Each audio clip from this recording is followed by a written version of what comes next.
有段时间没给大家拍换屏的视频了。这是一台索尼电视机，然后呢，屏幕呢被用户的小孩一个弹弓就给打破了。我们把镜头推进，看一下破是什么样子。镜头离得远呢，看着这个是个小电视机，其实镜头拉近以后才看到，这电视机真的有点大，起码都有1.65米以上的高度。这个地方就是被小孩弹弓打坏的。液晶屏一旦敲击有破点以后，所有的地方都会蔓延。看这些破的地方也是蔓延的，这些地方弯弯绕绕的，已绕到了中间来了。索尼的后盖做的是比较工整的，奇怪，原本这块地方应该是贴名牌的，但是没有，空起来了。我们看一下型号了，哦，这里X275X91K， 这个呢就是这台电视机的型号。我们再把后盖拆开，看一下装的是什么液晶屏。这款索尼的电视机呢，只有这么一个螺钉，就是电源线下面的这一颗。我们把这颗螺钉拆了以后，就可以把后盖掀开。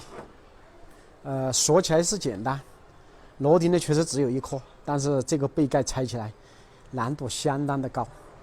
如果觉得拆索尼机器的后盖难度很大的老铁，仔细看来了哈，准备2个工具，一个撬棍，一个还是撬棍，但是2个撬棍不一样。来看索尼的底部哈，这个后盖的底部有几个大扣子，看到没有？2个了啊，3个了，4个了，1边4个，一共呢有8个。要用这个铁撬棍把这个撬松先，从这边撬着走，好，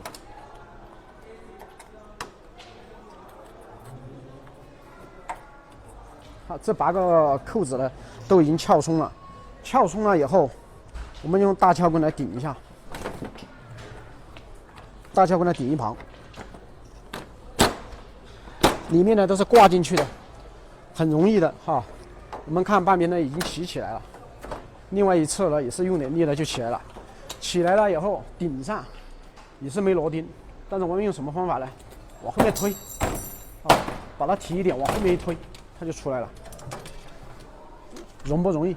开了后盖，我们第一个镜头给电源板看看它的做工，确实这个都要赞扬哈。该表扬的地方要表扬，确实做得不错。然后呢，跟着看过来，这里呢是它的横流板，横流板呢也做的比较小巧，然后呢功力呢也是很足的。再看我们主板，主板这一块是背屏部分，这一个呢是主控部分，这是它的 eMMC。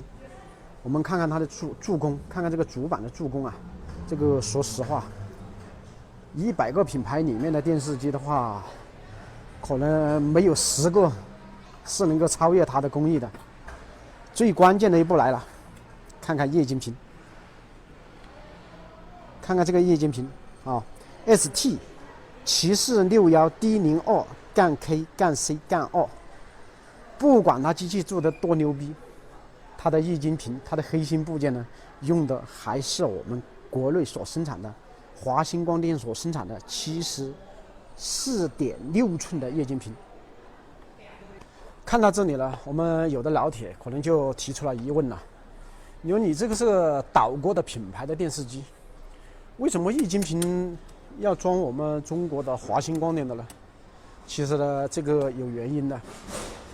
之前的索尼电视机大家都知道的，里面呢要不就是三星的液晶屏，要不呢就是 LG 的液晶屏，就是这2个液晶屏呢居多。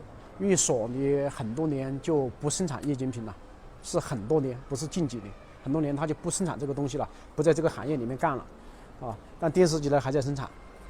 因为三星和 LG 这2个液晶屏厂，它不想和我们大家一起发财，所以呢它就离开了大陆。我们国内的索尼电视机只能退其而求其次，就用上了我们的华星光电。但是现在近些年呢，华星光电的这个技术啊、色彩，还有他们的实力呢，也在稳步的增长。相信有一天，华星光电会成为世界的品牌。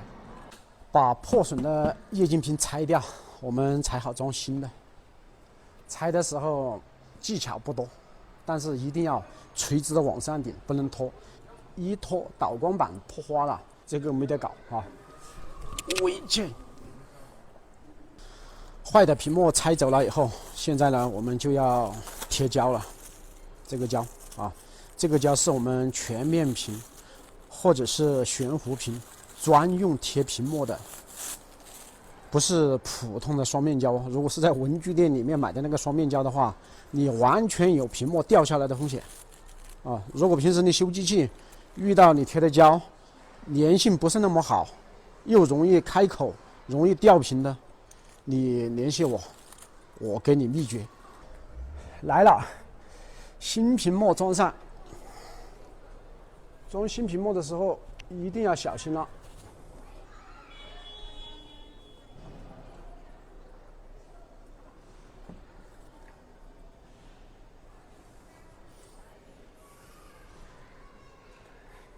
看着有没有压力。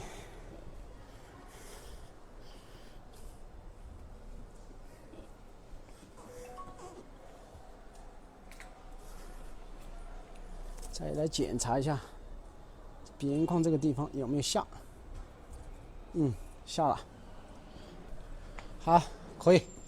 我们插上排线，接上电源，先看一下图样正不正常。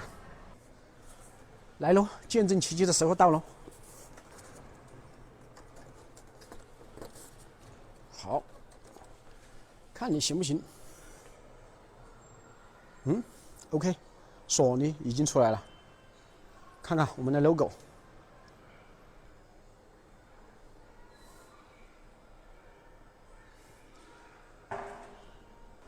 好，大画面已经出来，完美完美。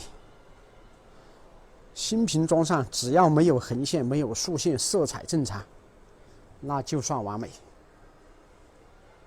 来，我们来感受一下这个换好的效果。